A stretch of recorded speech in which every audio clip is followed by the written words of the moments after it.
round number 3. Premodern Grand Prix Frankfurt, round number 3. We have a spicy combo versus some non-blue control. How about that? That's super rare, but it happens.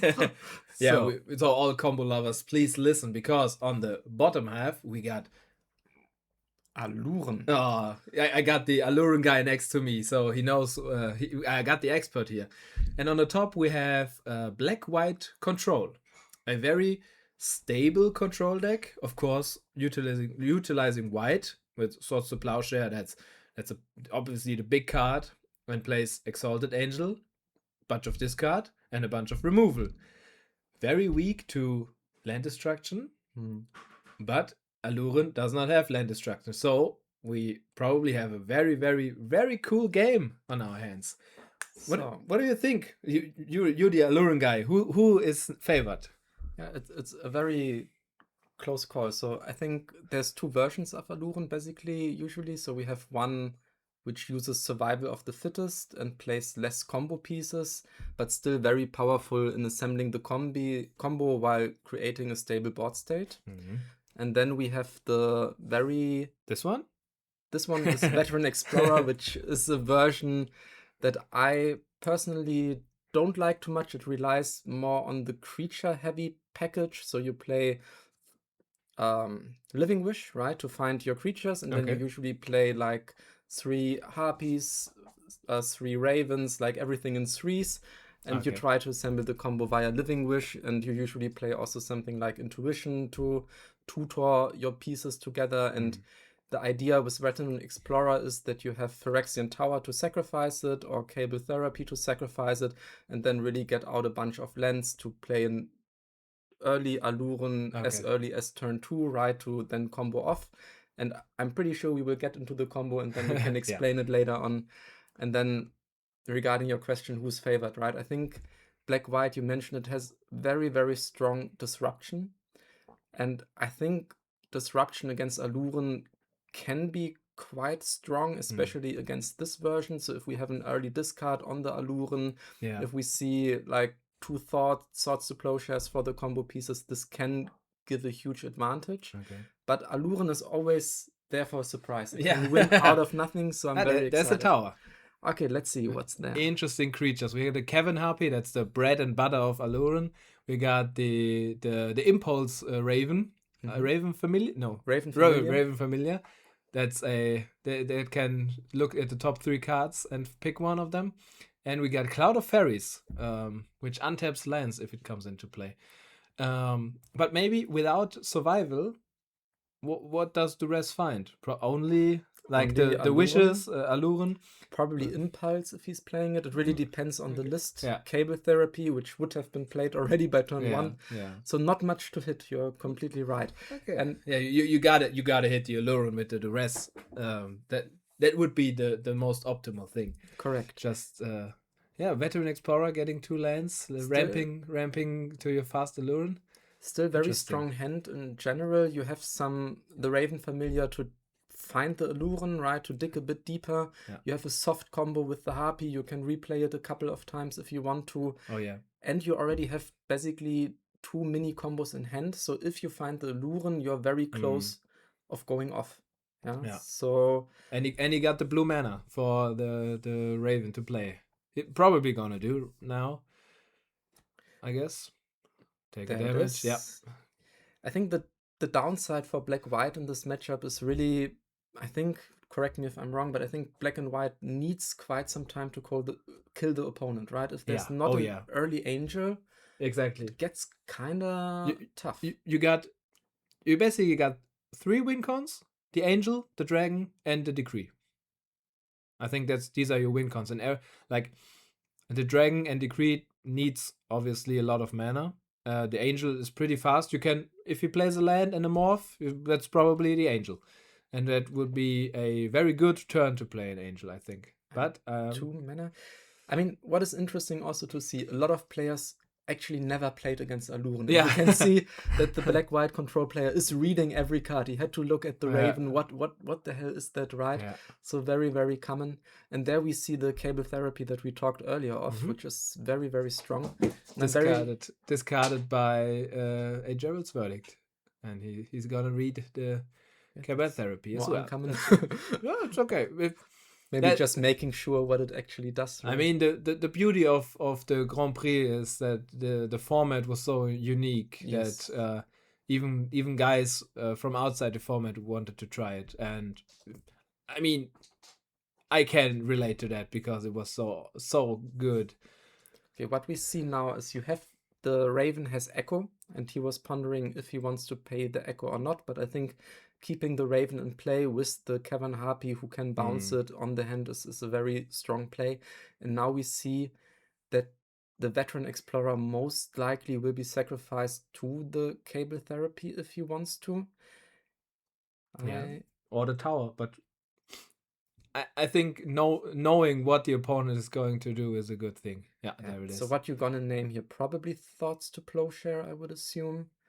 Keeping that Cavern Harpy combo alive, but with a second Raven familiar. But if you the Cavern Harpy is very bad to sort because you can just pay one life to bounce sorry. it. I meant to sort the Raven in response. Yeah. Sorry. Yeah. But maybe he has the resiliency with the second Raven. Yes, he has another Raven in his hand. It's pretty good. The Raven does so much work in this deck. Holy moly! Amazing! It's amazing. That's the key card of this deck. Like if you don't have Alluren, it's great. If you have Alluren, it's great. It's great every time. Exactly, and it's also some kind of a soft combo because with Alluren and the Harpy, it guarantees you that you are basically looking at your whole library, right? For very small investment with your life. He rewinded. He wanted to sack for the tower. Okay, so this is very important. The lands come into play untapped, so he will actually have 4 mana. Probably will find an island. Most likely, yeah. I guess. So, yeah, there it is. Okay, that's interesting. So he probably opts to play the second Raven Familiar, I would assume. Yeah. Building up the board, trying to find that Alluren, probably a Living Wish. Let's see what he can come up with here. On the other hand, I think for the black-white player, having 5 lands now is also a huge advantage. Oh yeah. So black-white really likes that veteran trigger. Oh yeah.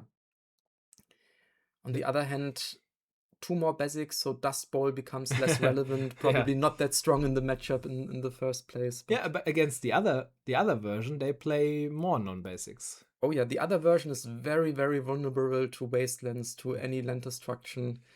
You literally play 4 Gemstone Caverns, you play all the untapping the tower. Oh, so he wants to dump out both creatures? I'm unsure. Let's see.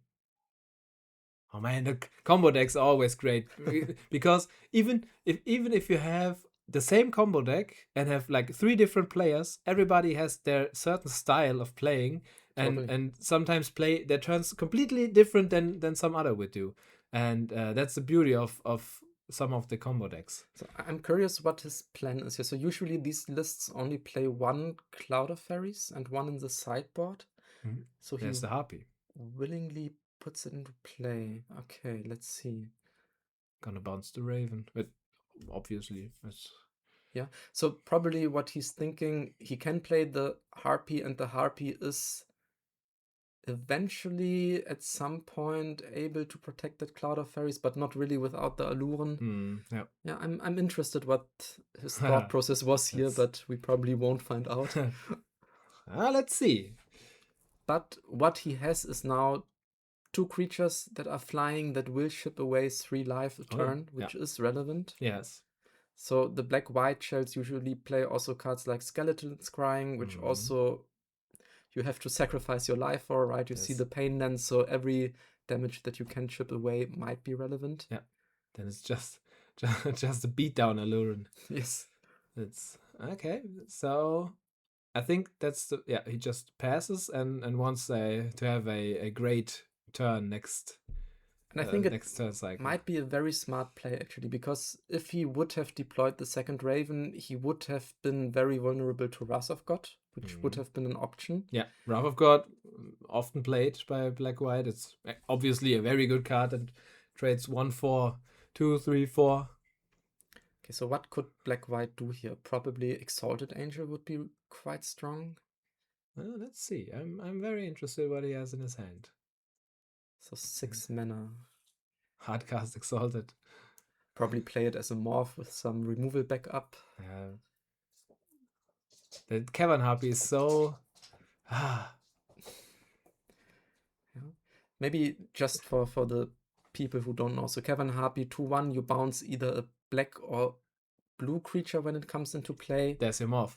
And for paying 1 life, you can return it to your hand, and there's the morph. Yeah. So we all know what it is. It is an Exalted Angel that will do some serious business next turn. Yeah, and with Alluren, which is basically play Cavern Harpy for free, you get infinite bounces as long as you can pay the life. And at some point, you can gain more life than you pay with a Spike Feeder or something else. Have you seen this top deck? No, I haven't. It was a Pernicious Deed. Oh, that's spicy. That's like a hard removal for that that's Exalted spicy. Angel if he wants to go that route. And I think it is a good play. Oh, Deed and Alluren, great. Yes, usually these versions play like 3 Pernicious Deed. Mwah, chef's kiss. A great top deck. You're totally right. That's insanely good. And I think you can... I'm curious what he does with the mana. This looked more like a Raven Familiar, but he is reconsidering. So of course he has a lot of pain lands, so if he wants to play or pay for these spells, it might get painful. Okay, there's the Raven, so probably not opting for the Deed. You still have mana for the Deed. The good thing with Morph is they are seems to 0, so you can just pay 3 mana, destroy target Morph. Okay, he gets the Cable Therapy, wants to get more information first. Makes total sense. Oh yeah, now he's... So what do we name here? Probably... That's a good question. There's a lot of good options. Disenchant? So Disenchant is an interesting card. If you don't have the redundancy, it makes sense to name it. Yeah, but you can win with the Disenchant on the stack. You're right. But if you're afraid of beatdown, you probably name Degree of Justice. Eternal Dragon would not be a strong choice. No, that would just come back soon. Maybe just a removal. There's plenty of good removal in the black-white shells. Mother, Chainer's Edict. What else is there? Swords to Plowshare is mentioned. Yeah. Huh. Let's see. There's still a response. So this looks like a Swords to Plowshare, which is interesting. Yeah, that's... So probably he knew that he was gonna name Sword. So letting the Cavern Harpy bounce, probably he won't name Swords to Plowshare now. Maybe it's a heads-up play. Maybe has one more thought in the hand. Galaxy Brain. Another answer.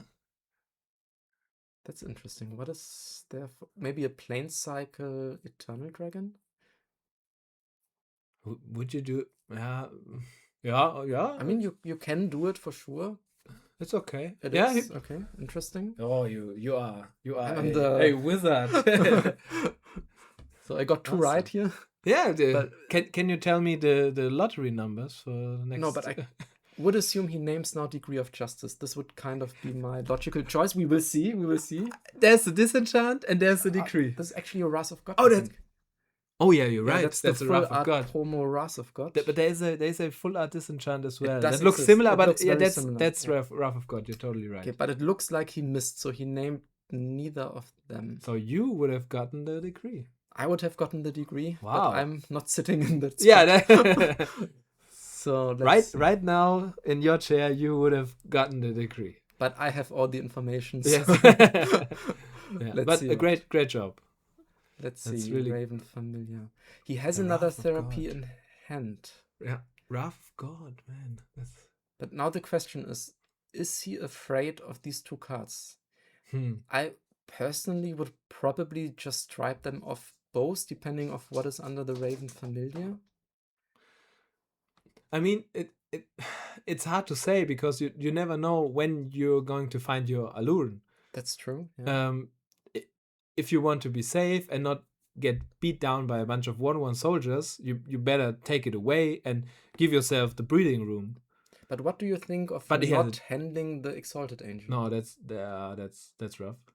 I mean, okay, there is, as we anticipated, another therapy. Yeah. Let's see what he prioritizes. Probably the degree. Yeah.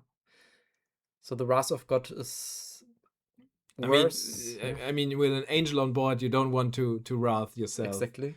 But yeah, and the Wrath he's not respecting the Exalted Angel, which I find very, very interesting. Ballsy. So this is also one problem with this Alluren shells. You cannot jump block all the time, sacrifice your creatures, because you really need to use them as a resource. Yeah. And you see he is not jump blocking, and he will most likely pay the echo cost because he needs to keep this impulse effect alive. And this is a very strong disadvantage of Alluren in that version. Yeah, so, he's playing echo, you're right. And yeah, I think I would have personally liked the Pernicious Deed taking care of that angel. He could have still played one or two of the therapies, but I also understand the more conservative line of stripping away the cards in hand and maybe just having a deed for 6 in 2 turns, which is totally an option. Yeah. Okay, the life chipping down quickly here. Oh yeah, down to 8. But deed is... So, Deed would have been very good against Decree of Justice as well. Also, interestingly, not deploying the Deed here leaves him on a 2-turn clock, right? Yeah. Or he opts to jump block the Angel with a Cavern Harpy every turn. That might also be another consideration here. Oh yeah. But very, very interesting. Oh yeah, that's right. And I like what you said earlier. I think every person plays combo with a personal note, so it's always interesting to see people playing these combo decks. And we already talked about like 10 different lines, and everything went very different as expected, so very interesting. Yeah, I own a lot of Premodern cards. But Alluren? I don't own Alluren. That's a deck I haven't played yet myself. A shame. Yeah, I know.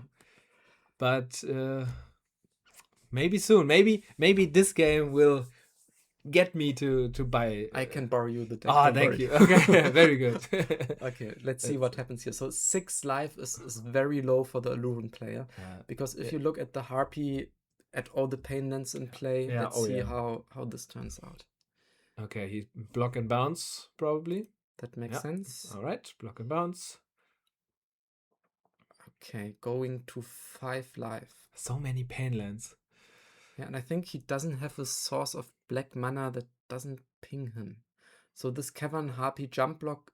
Oh, this is a very, very strong card. So why would Savage? Savage, the card draw guy. Whenever a beast comes into play, you may draw a card. Correct. Important that you may. And this is the card which makes this deck so strong with Alluren, because you literally have this 3-card combo with Alluren, the Wirewood Savage, and the Cavern Harpy, which means you can draw your whole deck.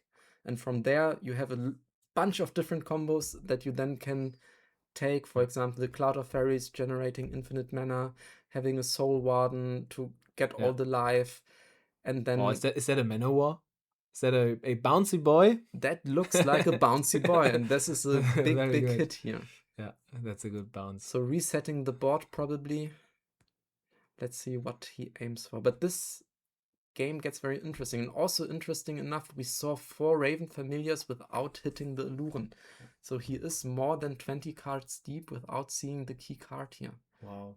And that's a problem with a deck with plays 4 of a great Magic card. Then sometimes it's on the bottom. Correct. And this is why I prefer the Survival of the Fittest list, because you have Academy Rector, which is a very strong tool with survival to also fetch this Alluren if it doesn't come naturally. Oh, that's spicy in quotations. But the black-white control playing a Polluted Delta. Interesting. Why do you think he's playing it? For the Skeletal Scrying, probably? Yeah. Probably thinning out a bit the library here. Yeah. Maybe having some blue splash that we don't know. That would be great. Oh, man.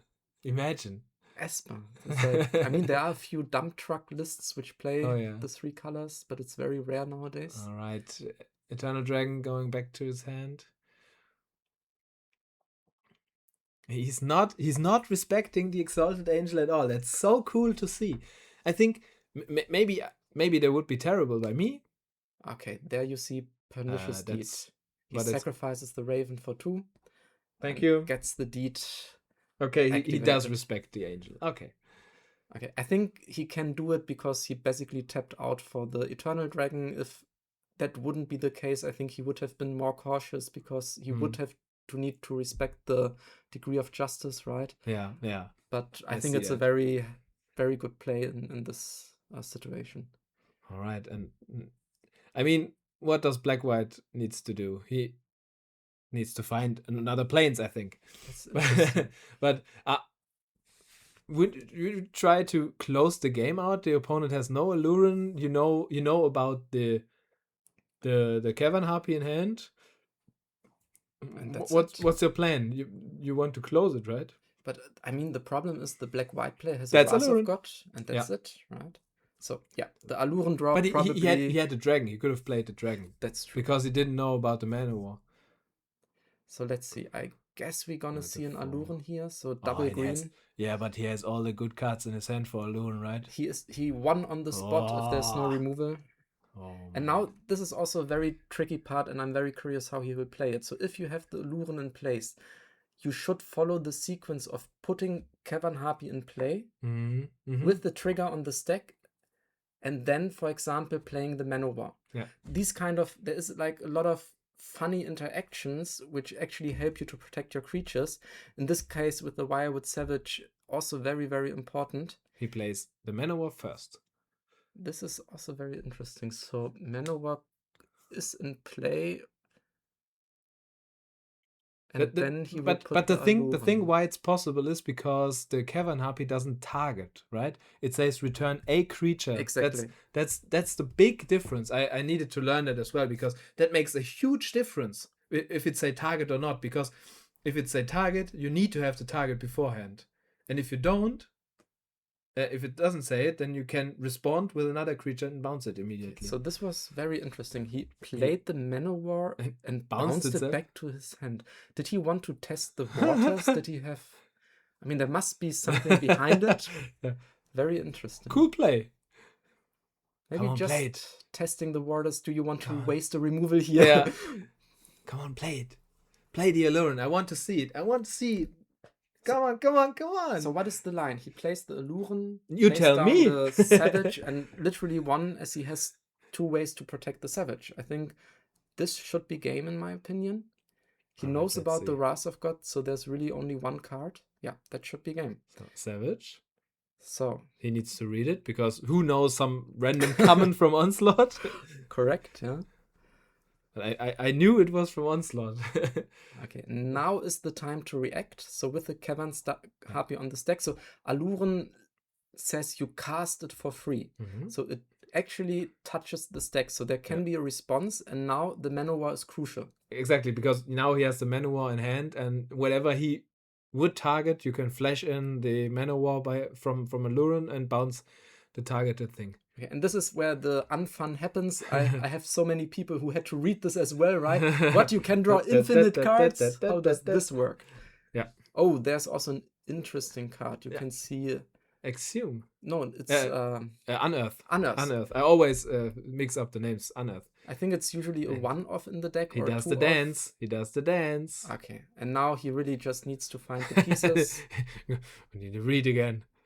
So and the idea, but that's where the May trigger is, right? Because if it's on relevant. If it's on the bottom, the card you're looking for is on the bottom. We're gonna have problems. Now the question is, can he kill this round? And how this usually works is you have a Maggot Carrier in the sideboard, and you play Soul Warden, so you get infinite life basically, and then you can make your opponent lose infinite life, or you can make sacrifice all his permanents. There are different ways to close out the game. Yeah.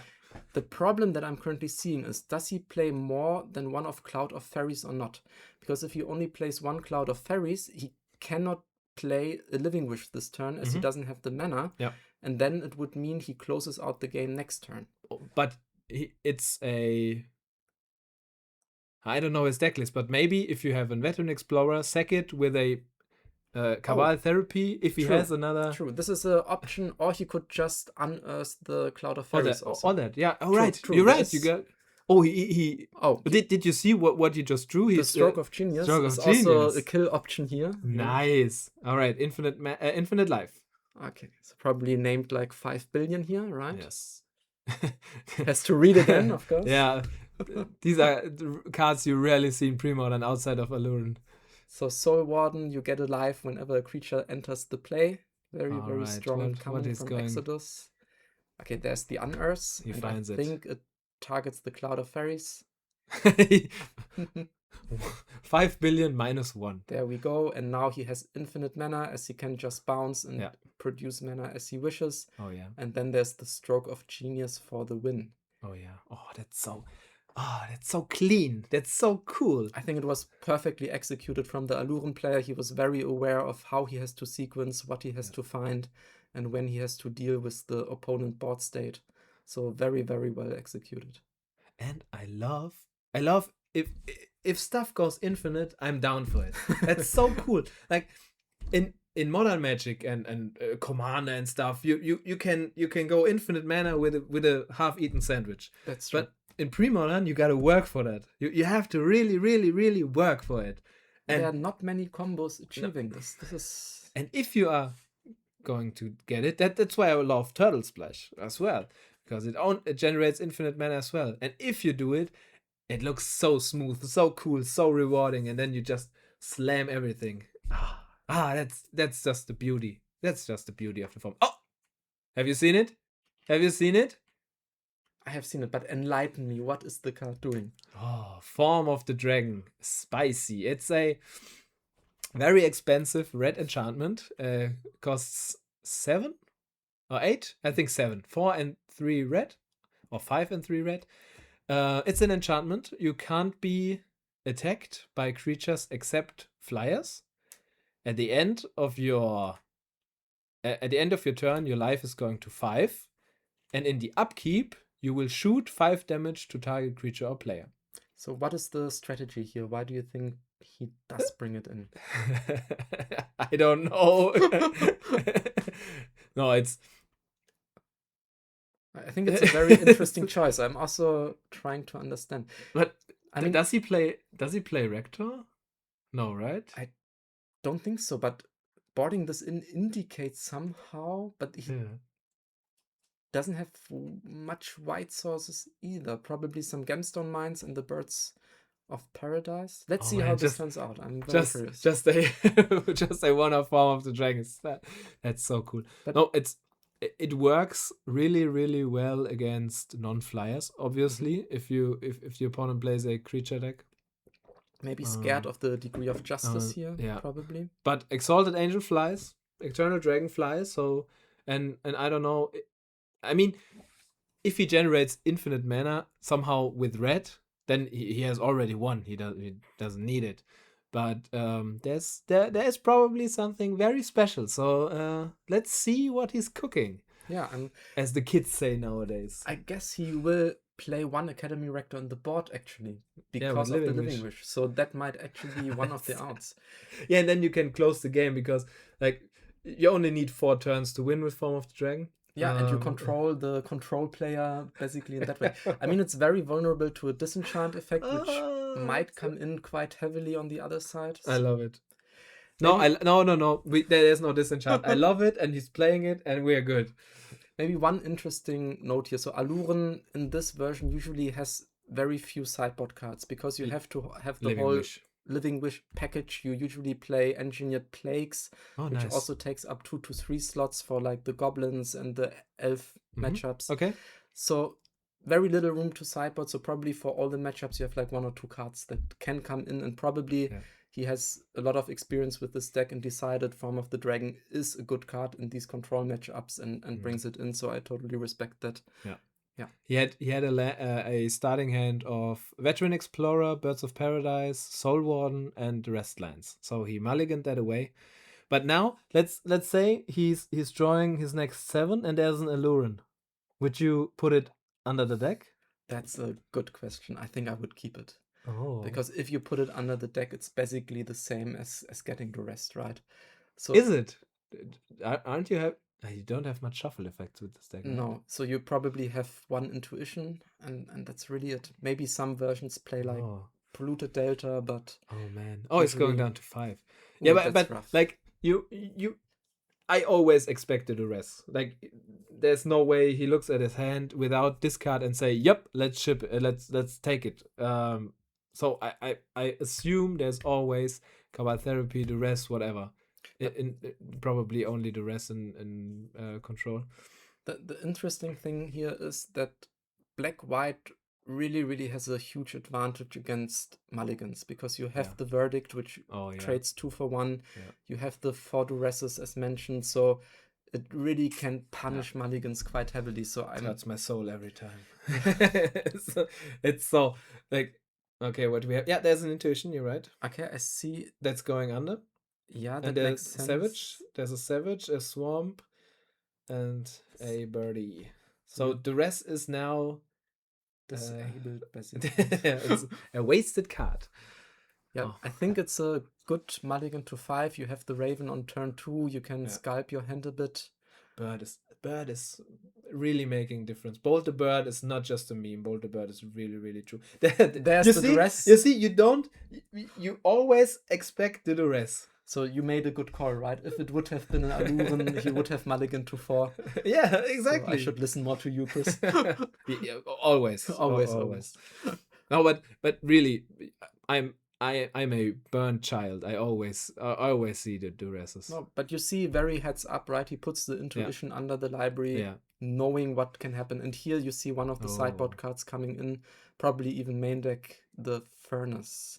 There we go. He drew the form of the dragon. That's not good. That's not a good card to draw. He wants that in the deck, I think. And also now, if there is another duress coming, the opponent knows what's up. Let's see about that. Okay. But if it's in hand, it's basically... There we see City of Brass, another way to get closer to that. He reconsiders the card. No. If he hard casts a form of the dragon, he deserves to win 100%. Oh, I think he was not happy with his choice. I think it's an unearth. Yeah. And he realized it is not strong against the Furnace. Oh yeah. But he didn't take back. We are on, I think, competitive level. No. It's okay. I was not sure about that. But yeah. We are on pre-modern typical levels. So maybe he just didn't want to take it back. It's okay. Understandable. And worst case, you cycle it, have another card. I can feel it. Oh, Skeletal Scrying, land. There's not much to see here. Don't think he named the scrying, so no. Gonna keep that hand. But the thing is, if you have your own like... Okay, now I'm curious, because he keeps priority. So did he pass the turn and then the Furnace? So he didn't opt to strip that scrying away on purpose, right? Yeah. So now we have the issue, there is an angel that is live. Ta-da! Okay, that's very interesting. That's now he needs... So what does he need now? You tell me, you there, Lauren. So what does he have in hand? I have a shot. So there's an unearth, which doesn't do much. Unearth. Now he has another land. There's the form of the dragon, Wirewood, Savage, Unearth, and a Yavimaya Coast. Not much. He needs like a perfect sequence of cards. He literally needs like the Aluren and the Cavern Harpy from top. Probably a Living Wish plus Aluren would also be along the possible outs, but it will be very tough on getting back.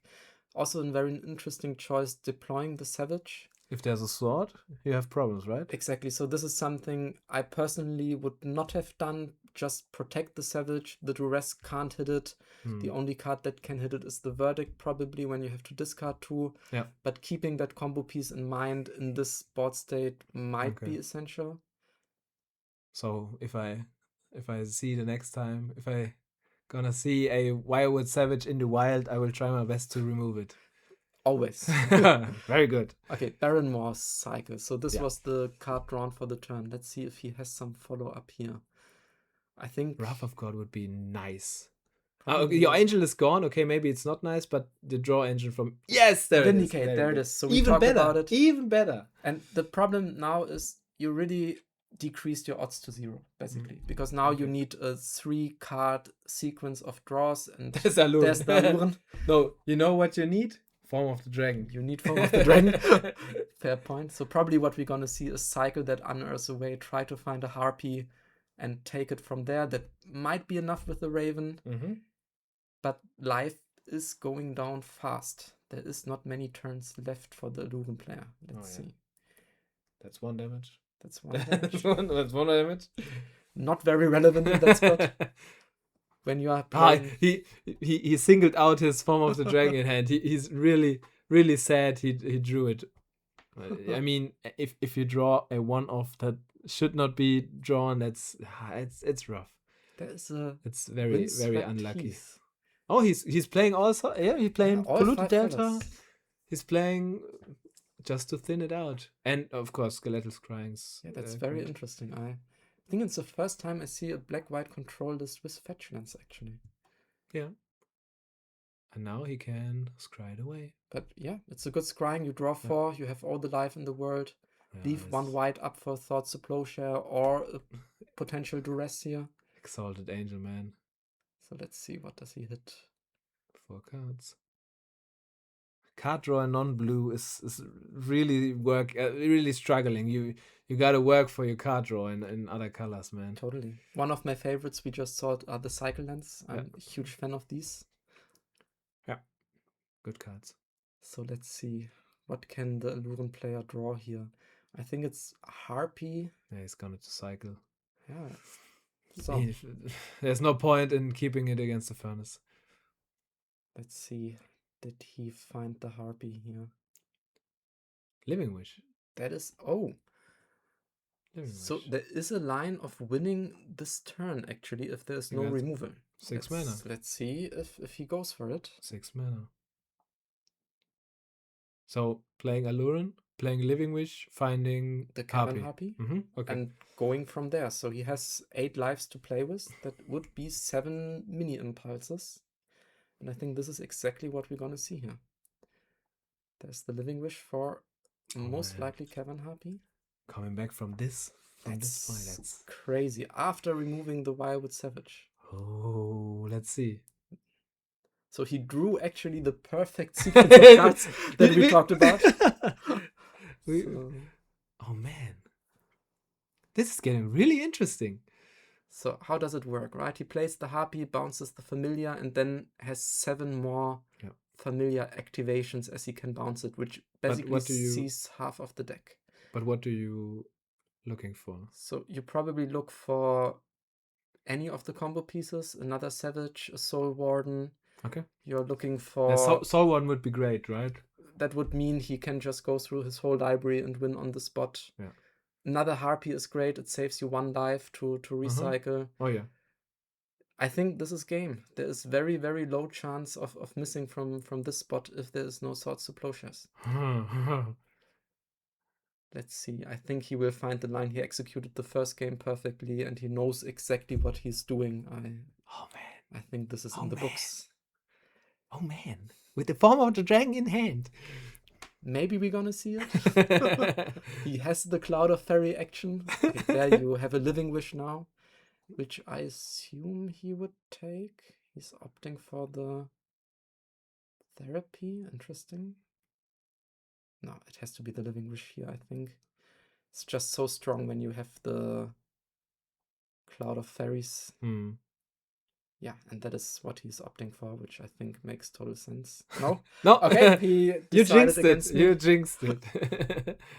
So probably still scared of some removal, I assume. Right, you're gonna bounce the Raven. But now with double Harpy, you protect this impulse of the cost of 1 life, so there's actually nothing that can really go wrong anymore. But here's also something that I talked earlier about, and I think many Alluren player... Cloud of Fairies.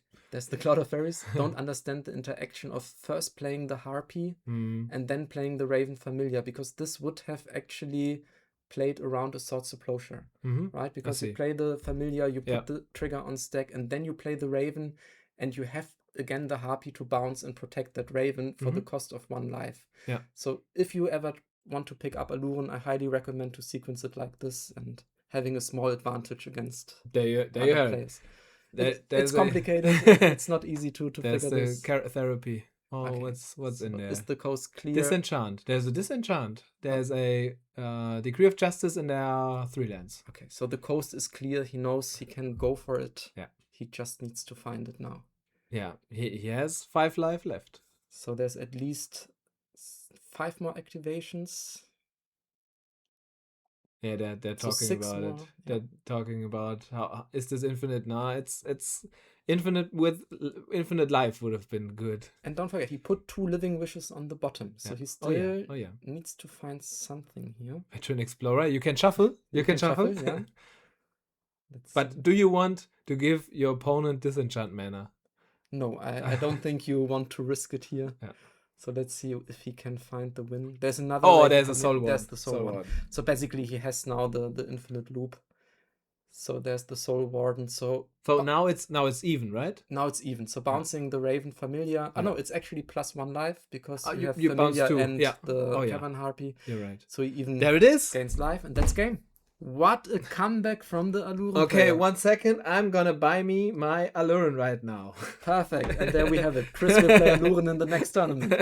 Oh man, that was pretty cool. That was amazing. That was pretty cool. And I hope we see much more of Aluren on the stream, winning of course. Oh, and man. with that, we conclude round 3. Yeah. Thank you for watching. Round 3, great combo. We see in round number 4. Goodbye.